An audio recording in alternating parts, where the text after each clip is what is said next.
Baik, pada pertemuan kali ini kita akan membahas terkait dengan akun yang akan digunakan sebagai alat pencatatan. Di dalam akuntansi, segala sesuatu untuk mencatat transaksi bisnis seperti yang sudah kita bahas lalu. Transaksi bisnis ini adalah semua transaksi yang berhubungan dengan kegiatan operasional perusahaan itu harus dicatat di dalam pembukuan akuntansi. Nah, untuk mencatatnya itu memerlukan namanya akun.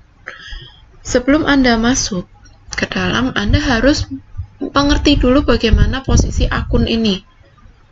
Akun harta yang kemarin kita sudah bahas, akun harta ini ada harta lancar, ada harta tetap, kemudian hutang, ada hutang lancar, hutang jangka panjang, serta modal. Nah, masing-masing akun tersebut ada penempatannya. Kita akan lihat sebelum masuk ke situ, kita akan membahas terlebih dahulu terkait dengan tugas kemarin yang sudah kita kerjakan untuk pengklasifikasian transaksi. Kalau kemarin kita sudah membahas terkait dengan jenis laporan keuangan, berikut formatnya. Di dalam membuat laporan neraca, harus mengikuti polanya. Jadi yang pertama ada nama perusahaan dulu. Di sini Anda harus menulis nama perusahaannya. Kemudian jenis laporan keuangannya. Kebetulan yang kita buat saat ini adalah neraca, maka Anda harus menulis di sini neraca. Dan kemudian periode untuk pembukuan atau periode transaksinya di 31 Desember 2018 misalnya, ini di akhir tahun. Kemudian neraca akan dibagi menjadi aset dan hutang plus modal. Bentuknya adalah T account, bentuknya huruf T.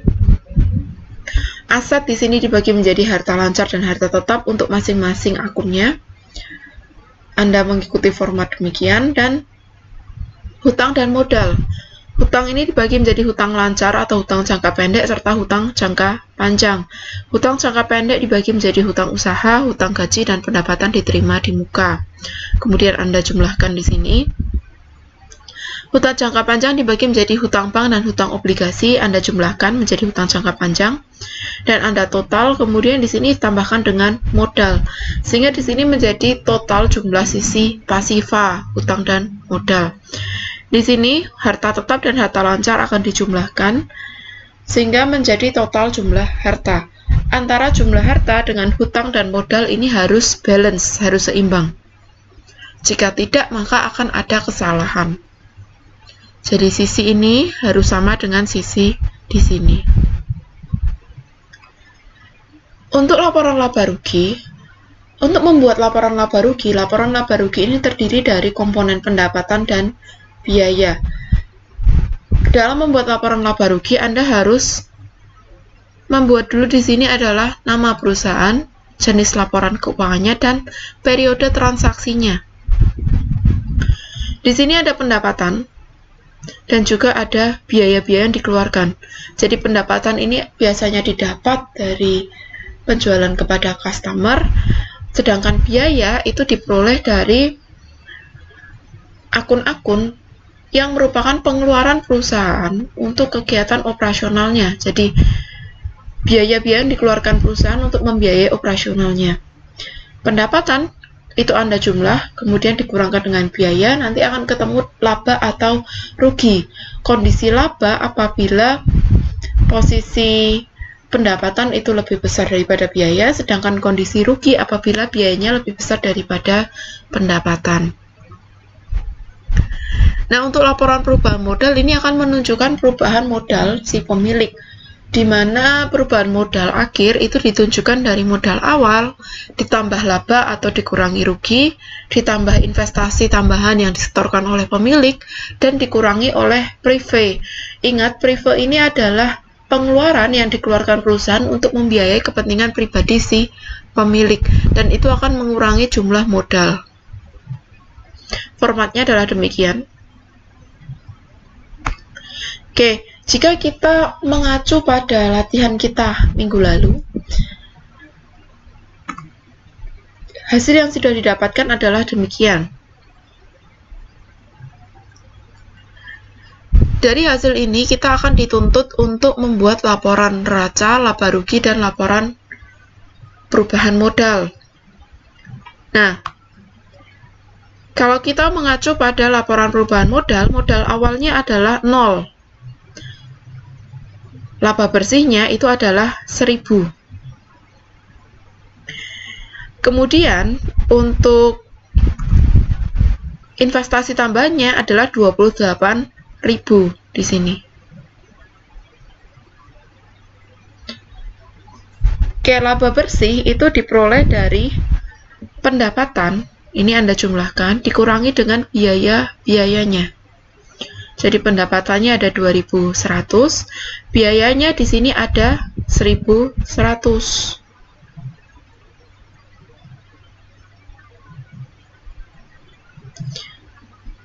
Maka laba bersihnya ini ada 1000. Modal akhirnya, karena modal awalnya adalah 0, di sini Anda tambahkan dulu. Modal akhirnya di sini adalah 29.000 yang ditambahkan dari 0 ditambah 1000 ditambah 28.000 menjadi 29.000 untuk laporan perubahan modalnya, sehingga modal akhir menunjukkan bahwa terdapat nilai 29.000 sebagai saldo modal yang ada di laporan perubahan modal.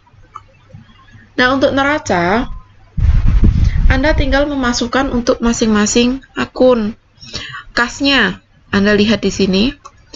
Kas di sini 7.500 Anda masukkan. Piutang usaha 900 Anda masukkan, perlengkapan Anda masukkan, sewa dibayar di muka 1000 Anda masukkan, dan peralatan Anda masukkan di situ. Untuk hutang usaha 500 dan pendapatan diterima di muka 700 serta modal 29.000. Jadi di sini Anda masukkan untuk komponen harta lancarnya, sehingga diperoleh harta lancar ini 10.200 dan harta tetap 20.000 untuk peralatan, serta untuk hutang dan modalnya. Untuk hutang usahanya ada 500, hutang gajinya 700, dan hutang jangka pendeknya adalah total dari 500 plus 700, ketemu 1.200, ditambahkan modal 29.000. Jadi ketika Anda membuat neraca, yang harus Anda perhatikan pertama kali adalah nilai modal.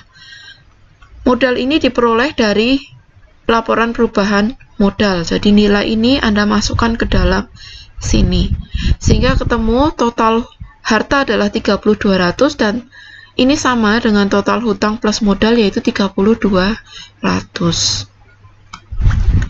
Untuk laporan laba rugi,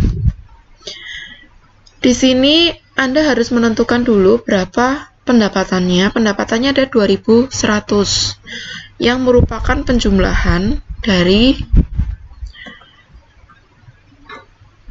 pendapatan jasa di tanggal 4 dan pendapatan jasa di tanggal 17, yaitu 1.200 dan 900.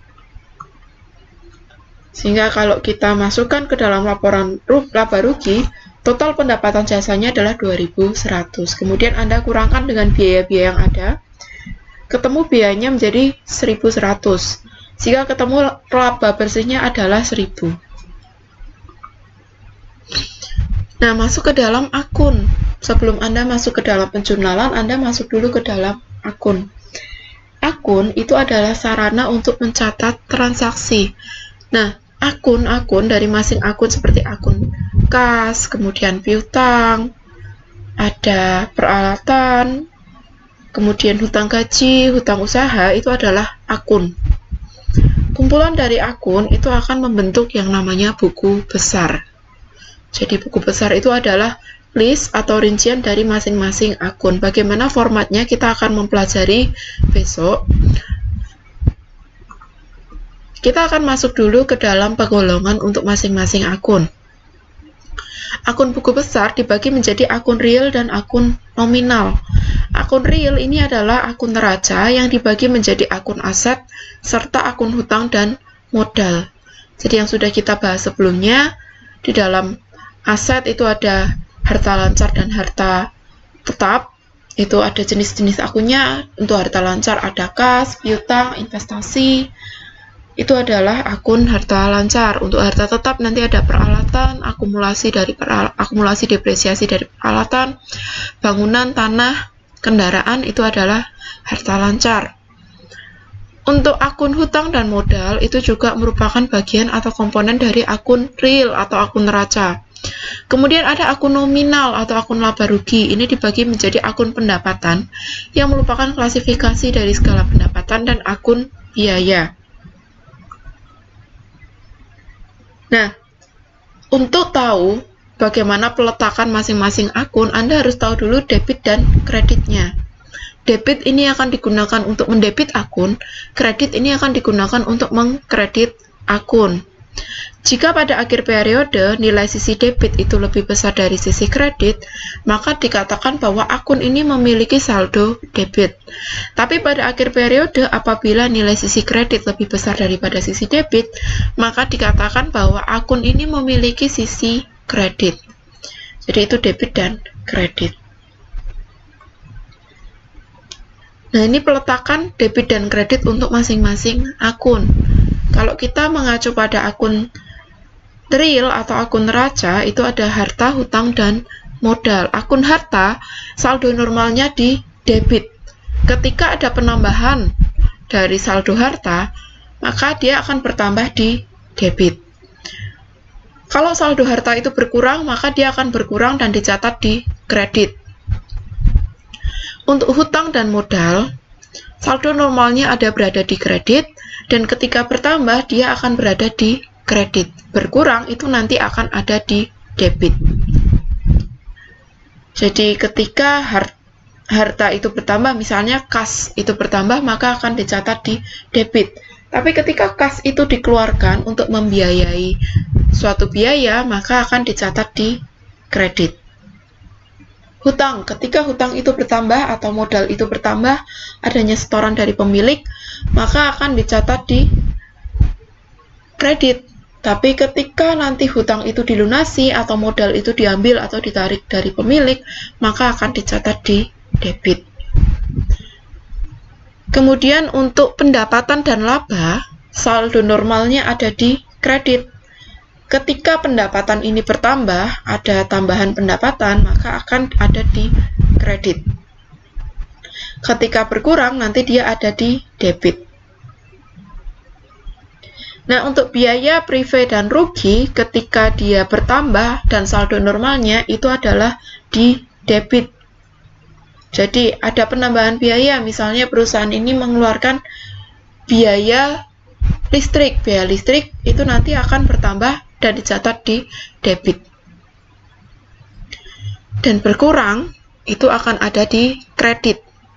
Itu untuk biaya prive dan kerugian. Baik, itu dulu terkait dengan akun. Apabila Anda ada pertanyaan, silakan untuk dibahas di dalam kelas dan silakan untuk Anda pelajari terlebih dahulu terkait dengan peletaan untuk masing-masing akun sehingga Anda tidak akan bingung ketika Anda berada di kelas. Baik, sekian dulu presentasi dan materi yang saya berikan. Silakan untuk Anda dalami dan Anda pelajari.